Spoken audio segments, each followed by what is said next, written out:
Hello dear student, welcome to my online class. In our day-to-day video, we continue to teach you. Wherever you have a problem or if you think some problems are there, some questions are there, then feel free to ask.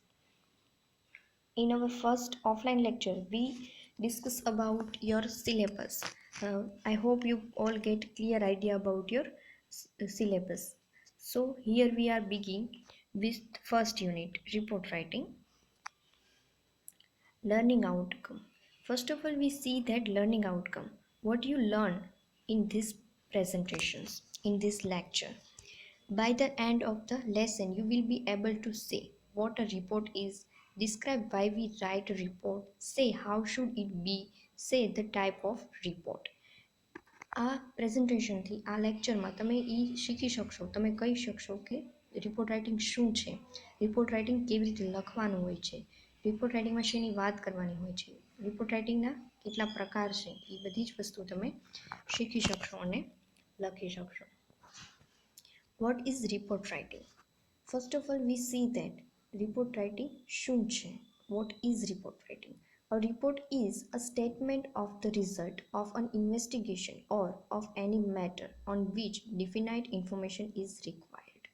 Report writing એ એવી વસ્તુ છે કે કોઈ પણ ઘટના બની હોય, કાંઈ પણ વસ્તુ થઈ હોય, કાંઈ પણ ઇવેન્ટ હોય, જેમ કે કોઈ ઇન્સિડન્સ હોય કે કોઈ નેચરલ કેલિવિટીસ હોય, કુદરતી આફતો, જેના વિશે તમે રિપોર્ટ લખી શકો, જેની ઇન્ફોર્મેશન આપવી ખૂબ જ જરૂરી હોય. Write in such a way that things have taken place before your eyes. Report writing જે છે, રિપોર્ટ તમારે એવી રીતે જ લખવાનો છે કે જે ઘટના જે છે તમારી નજર સામે, તમારી આંખો સામે બની હોય, એવી રીતે જ આખો રિપોર્ટ તમારે લખવાનો છે. The structure of a press report is often compared to this triangle. Press રિપોર્ટનું જે સ્ટ્રક્ચર હોય છે તમે આ ટ્રાયેંગલ સાથે કમ્પેર કરી શકો એવું કંઈક હોય છે, જે અહીંયા મેં આપ્યું છે. Most important details are at the top. જે ખૂબ જ અગત્યની વસ્તુ, ખૂબ જ ઇમ્પોર્ટન્ટ વસ્તુ હોય, ઇમ્પોર્ટન્ટ વાત હોય, એકદમ ટોપ ઉપર તમારે પહેલાં જ છે એ લખવાની છે. Details and other relevant information in placed in middle. બીજી જે થોડીક ઇન્ફોર્મેશન આપવાની છે ઘટનાની રિલેટેડ હોય એવી થોડીક ડિટેલ્સમાં, એ તમે વચ્ચેના પેરેગ્રાફમાં લખશો. Least important information is placed at the end. થોડીક ઓછી મહત્ત્વની હોય અથવા તો ન મહત્ત્વની હોય ઇન્ફોર્મેશન, એ તમે લખવા માટે છેલ્લે રાખશો. Feature of report writing. Report રાઇટિંગના ફીચર શું છે, લાક્ષણિકતાઓ શું છે. Headline. Write in big and bold handwriting. Headline છે, ટાઇટલ તમારે આપવાનું છે, એ થોડાક મોટા અને એકદમ ઘાટા બોલ્ડ અક્ષરે તમારે લખવાનું છે. Opening paragraph. Introduction of about 25 to 35 words in length. પહેલો જે ઓપનિંગ પેરેગ્રાફમાં તમે ઇન્ટ્રોડક્શન આપશો કે શેના વિશે તમે આ રિપોર્ટ જે છે લખો છો, એમાં તમારે ઓવરઓલ આઈડિયા જે છે આપવાનો છે તમારા રિપોર્ટ વિશેનો, જે તમે 25 થી 35 વર્ડ્સમાં જે છે લખી શકો. Provide the most important and interesting news first. જે ખૂબ જ મહત્ત્વની હોય અને એકદમ અટ્રેક્ટિવ હોય એવી વસ્તુ, એવી ન્યૂઝ જે છે તમારે પહેલાં જ આગળના પેરેગ્રાફમાં જ તમારે આપી દેવાની છે, જેથી કરીને રીડર્સ જે હોય એ વાંચવા માટે અટ્રેક્ટ થાય અને આખો રિપોર્ટ જે છે એ વાંચે જ. Further short paragraphs. પછીના જે પેરેગ્રાફ છે એ થોડાક શોર્ટ લખવાના છે. Written in 30 to 14 words. એ 30 થી 40 શબ્દમાં તમે લખી શકો.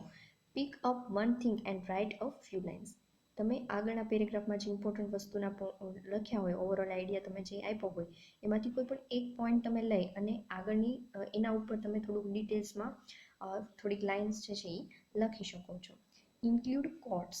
કોટ્સ જે છે એ તમારા રિપોર્ટને એક અલગ જ તે વસ્તુ પ્રોવાઈડ કરશે કે કોટ્સથી તમે જે ઘણી બધી લાઇન્સથી આપણે ન કહી શકતા હોય, એ એક નાનકડા એવા કોટ્સથી એકદમ સરસ મજાનું આપણે કહી શકીએ, અને એ જે રીડર્સ હોય અથવા તો પેપર ચેકર્સ જે છે એને એકદમ અટ્રેક્ટ કરે અને એ તમને સારા માર્ક્સ મેળવવા માટે એકદમ હેલ્પફુલ થઈ શકે છે.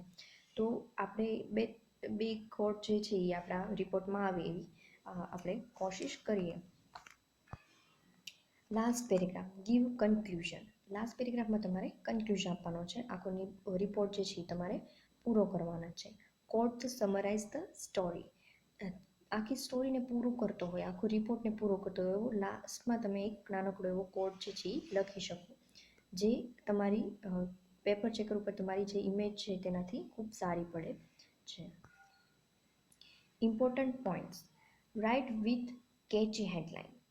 તમારે જે આખો રિપોર્ટ જે છે એમાં ફર્સ્ટ પહેલી જે વસ્તુ મહત્વની છે એ તો તમારું હેડલાઇન જ છે. તમારું હેડલાઇન ટાઇટલ જે છે એકદમ અટ્રેક્ટિવ, એકદમ કેચી હોવું જોઈએ કે કોઈની પણ નજર જે છે એ ત્યાં ખેંચાય વાંચવા માટે. In first paragraph give a clear idea about your report. પહેલા પેરેગ્રાફમાં આપણે ઓવરઓલ આઈડિયા જે આપી દેવાનો છે કે આપણે રિપોર્ટ શેના ઉપર લખીએ છીએ અને શું કામ લખીએ છીએ. રિટન ઇન થર્ડ પર્સન, જે આખો રિપોર્ટ જે છે તમારે થર્ડ પર્સનમાં લખવાનો છે, ત્રીજી વ્યક્તિ જેવી રીતે વાત કરતી હોય એવી રીતે તમારે લખવાનો છે. Include quotes, opinion, comments and statement. Report તમે જે લખશો એમાં તમારે કોટ્સ યુઝ કરવાના છે, તમારો પોતાનો ઓપિનિયન આપવાનો છે કે તમે શું વિચારો છો, તમારું શું કહેવું છે, એ બધી વાતો આપણે કરવાની છે. કોમેન્ટ્સ કરવાની છે અને સ્ટેટમેન્ટ્સ પણ આપવાના છે. Your paragraph should be short and to the point. Paragraph જે છે એ શોર્ટ એન્ડ એકદમ પોઈન્ટ ટુ પોઈન્ટ હોવા જોઈએ. ખોટી આપણે આડાવડી બીજી બધી વાતો કરવાની નથી, લાંબી લાંબી વાતો નહીં કરીએ. જે પોઈન્ટ ટુ પોઈન્ટ હોય એ જ આખી જે 4 થી 5 પેરેગ્રાફ આપણે લખશું. Written in the past tense, અને રિપોર્ટ રાઇટિંગ જે છે રિપોર્ટ હંમેશા પાસ્ટ ટેન્સમાં લખવાનો રહેશે. Your report should be easy to read and understand. Report એવો લખવાનો છે કે જે વ્યક્તિ વાંચે એના માટે એકદમ ઇઝી લેંગ્વેજ હોવી જોઈએ અને સરળતાથી સમજી શકે.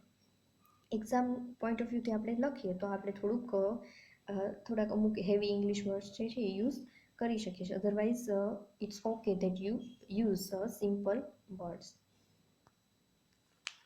Your report should have at least 4 to 5 paragraphs.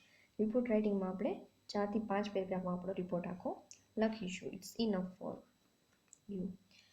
Answer the questions who, what, where, why and how. તમારે આ બધા ક્વેશ્ચન છે, who, what, where, why, how, શું કામ, ક્યારે, કેવી રીતે, શું થયું હતું, એ બધા જ આન્સર, બધા જ ક્વેશ્ચન છે એના આન્સર તમારા આ 4 to 5 પેરેગ્રાફ્સનો રિપોર્ટ હોય એમાં આવી જવા જોઈએ, એમાં ઇન્ક્લુડ થઈ જવા જોઈએ. રીડર્સના માઇન્ડમાં જે કંઈ આ ક્વેશ્ચન્સ હોય એ બધા જ ક્વેશ્ચનના આન્સર જે છે આપણે 4 to 5 પેરેગ્રાફ્સમાં આવી જાય એવી રીતે આખો જે રિપોર્ટ જે છે આપણે લખશું. So this is your unit 1 and section A. I hope you all get a clear idea that how to write a report. So, and if you have any questions then you feel free to ask. I hope you understand. So thank you and have a nice day.